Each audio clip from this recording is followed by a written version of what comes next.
Hello mga kachupos! Hi mga kachupos! Mga ka-Shupals, welcome!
Hi mga kachupos!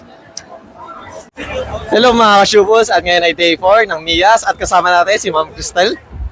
Crystal Galang! Siyempre ma'am, kamusta naman ang feeling na Miss MIAS na kayo ng 2025? Sobrang saya and of course, sobrang nakakaba din yung pakaramdam nung time na votings na. Kasi alam niyo naman na last year, I got the first runner-up Miss MIAS 2024. So, sobrang pressured yun, di ba? Kung kayo naman din yung nasa sitwasyon ko, na-pressure kayo. So, sobrang saya, sobrang memorable experience that I have experienced on this Miss MIAS 2025. Thank you so much! Ma'am Crystal, regarding sa preparation, kasi di ba 1 year first runner-up ka, ano yung parang age na parang gusto kong makuha tong title na to this year 2025? Actually, hindi ko siya binalak eh. Ano talaga, like, hindi ko expect. Nung nagkaroon ng photoshoot, kakagaling ko lang nag-lunch. Oo, kaya nga pinalitan yun kasi hindi pa ako nakaayos talaga. So, kakagaling ko lang nag-lunch noon. Tapos, nabigla ako na sinushoot ako kasi ako daw yung represent once again. So, nagulat ako kasi last time nung nakausap ko sila bago pa yung MIAS, sabi ko na iba naman sana. Kasi parang first runner-up na ako, mahirap yun kapag nagbaba pa yung natin ngayong year. So, mas maganda, ibang mukha naman.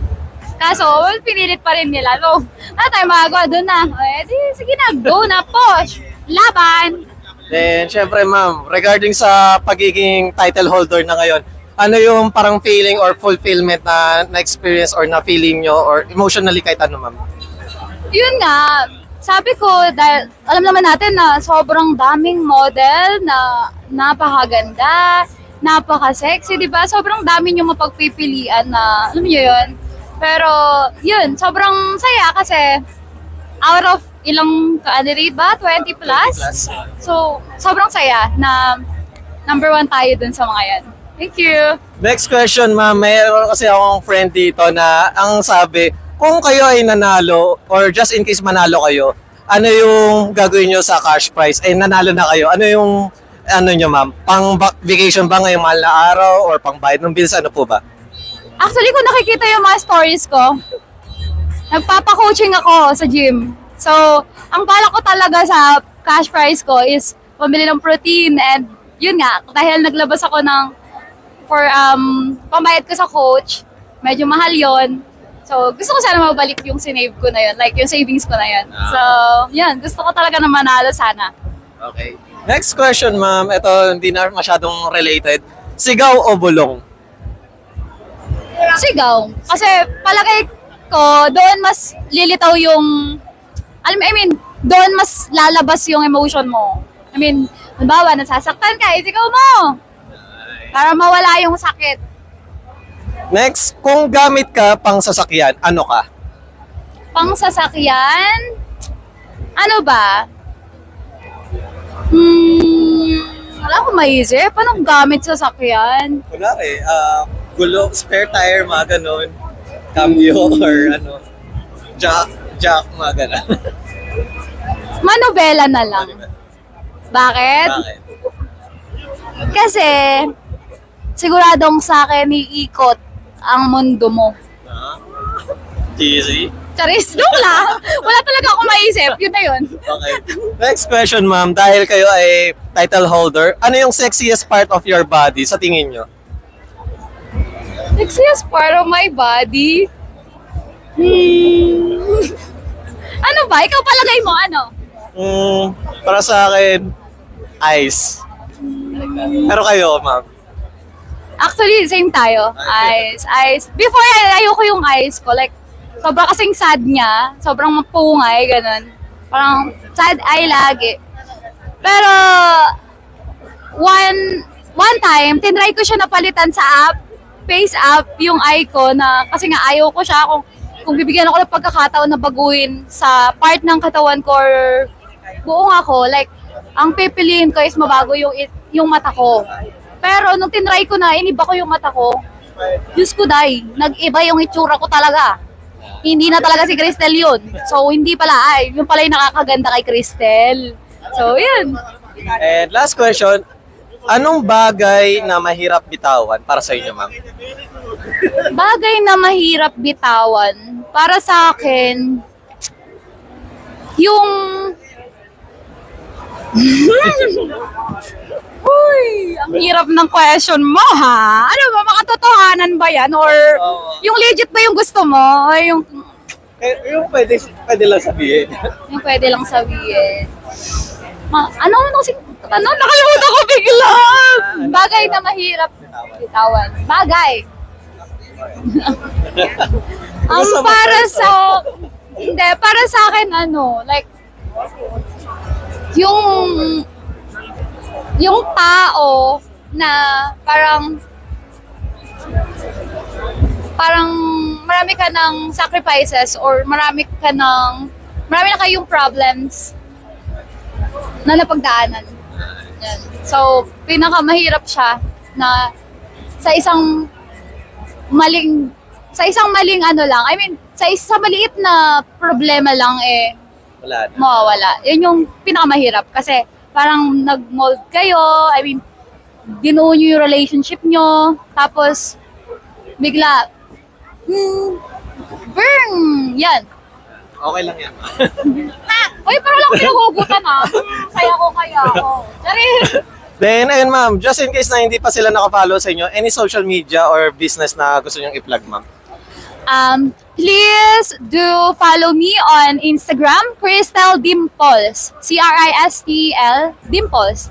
Then on my Facebook page, Cristel Galang. And on my personal account, Cristel Galang din. Tapos sa TikTok, Ninang Dimples and Cristel Dimples. Yan. May new account kasi ako and may old. Kasi parang shadow ban yung old eh. So, naggumawa ako ng bago. Thank you! Thank you, ma'am Cristel. Thank you so much, Mias! 2025! See you next year!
Hello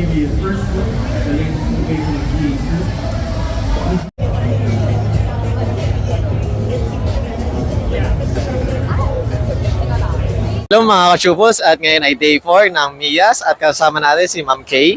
Hello.